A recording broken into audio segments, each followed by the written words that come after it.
Marywood University has been operating successfully in the Green Ridge section of Scranton, Pennsylvania since 1915, and with a history of holiness and tragedy, many wonder, is Marywood University haunted? While others were preparing for the Christmas season, KPS was on Marywood's campus investigating for spirits or the unknown. First, we went to the Liguori Center, which is at the bottom of Regina Hall, one of the most haunted buildings reported on campus.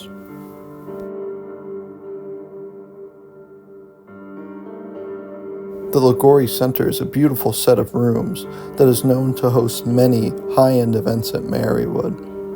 It's in close proximity to the burned-down Mother House and was used to house many of the sisters that evacuated from it back in 1971.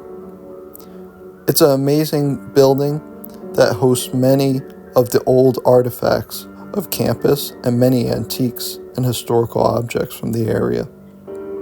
We wanted to see if there was any residual spirits from that of the burned-down Mother House, or is it from the nun that reportedly hung herself on the 3rd floor of Regina. The Keystone Paranormal Society was back to using its high-grade technology, including the DOTS projector, UV flashlight, EMF detector, and EVP device. While the Liguori Center has no known paranormal history, we'll certainly be returning to the 3rd floor of Regina Hall, where a spirit of a nun lurks.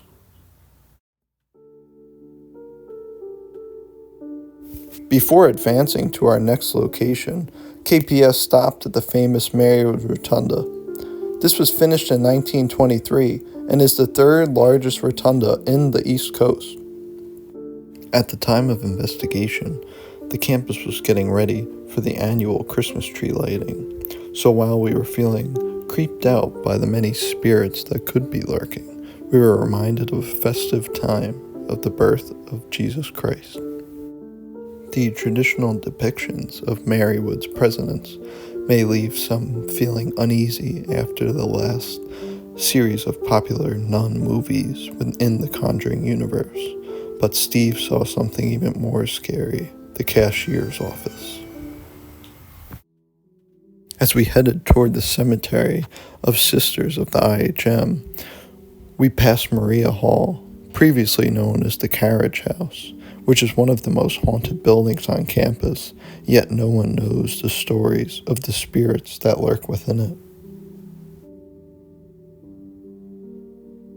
This small cemetery sits within the back part of Marywood's campus, right by the freshman dorms, and while we used our instruments to see if anything was with us, we found nothing. Members were eager to go down to the Forest Hill Cemetery, where there's an unmarked grave of one known as Barbara. Popular legend speculates that Barbara is buried off campus because she got pregnant with that of a holy man, and that she was unable to withstand the ridicule of the other sisters in the common. She ended her life in the stairwell on the 3rd floor of Regina Hall by hanging herself. KPS dug into official city records to see whether a nun really did commit suicide many years ago, or was it just rumor that spread when some were wandering in the forest at night, right by the Forest Hill Cemetery? Is this just a woman from the 1800s who died in a tragic way? Or maybe it's just one that has been forgotten about and is on the edge of the cemetery.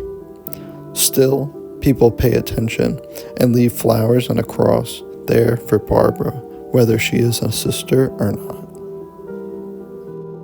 We held an EVP session directly at the grave to see if anything would communicate with us. Here's how it went. Paranormal Society at Barbara's gravesite. Barbara, are you with us?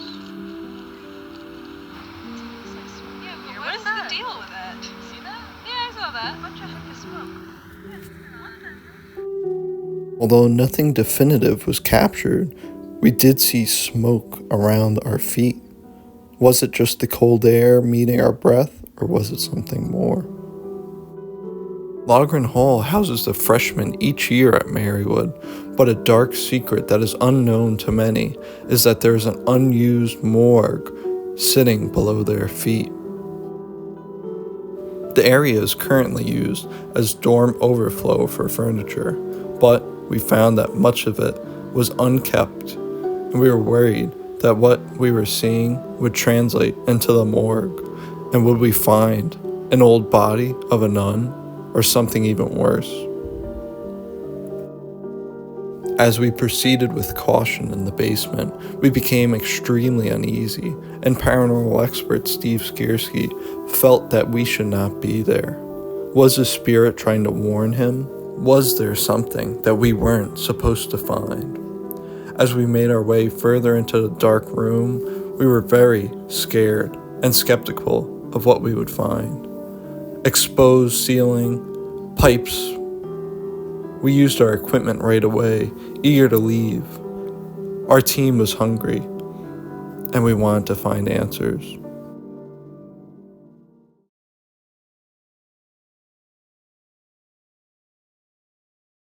The 17-person crew fueled up at the famous Little Pizza Heaven, and we enjoyed a great meal. We headed back to campus and met up with some of our other members for the second part of our night, where we would go to the Forest Hill Cemetery, Maria Hall, and the third floor of Regina Hall. The crew was eager to find answers, and as we made it closer to the cemetery, one of our members thought he saw shadow figures in the distance on the tree line. Forest Hill Cemetery is accessed through the back part of campus by the IHM Center. It was founded in 1870 and has 18,000 people in total buried there. A notable part of the cemetery is the 350 veterans that are buried there, many of whom are from the Civil War, from both the North and the South. We did a in-the-dark, silent session and put our EVP detector out to see if we could hear any spirits, and many of our members asked questions to see if anything would answer us in the dark. We did get a few level 5 EMF readings out in the open cemetery in the field. This was very unusual, and we could not explain it. Was this them trying to contact us?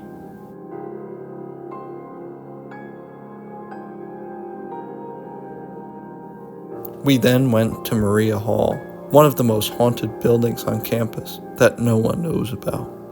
Originally the carriage house, the first building on the campus in the early 1900s, the university advancement staff told KPS that often in the middle of the night, when only one or two of them is working, they'll hear sounds in the top floors when no one is up there. Recent graduate and paranormal believer, Mary Howard, told us a chilling story that was a KPS exclusive. When she was walking her dog in the witching hours at 3 a.m., she saw a large gathering and shadows in the building with the lights on. When she asked the staff the next day who was throwing a party at such a late hour, none could say because no one was there.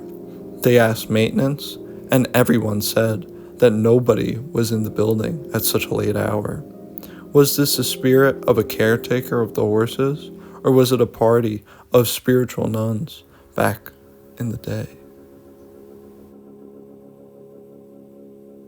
We staked out the building from the first floor to see if we could hear anything above, but when we made our way up to the second and third floor, we felt uneasy.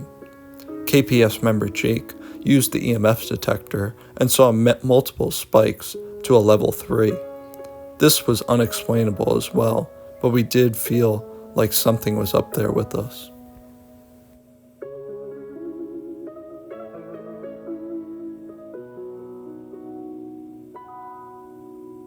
At our final spot in Regina Hall, we went to the third floor stairwell where Barbara is said to have hung herself. This scary look down to the basement of Regina Hall left an uneasy feeling at all of us, if the story remains true. While many students report paranormal activity here in Regina Hall, we encountered none that night.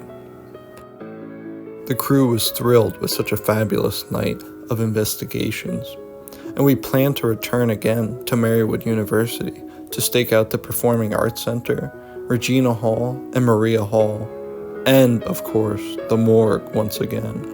Stay tuned this upcoming semester as we plan to stake out these locations more in depth and find out more of the haunted history. The question remains, is Marywood University haunted?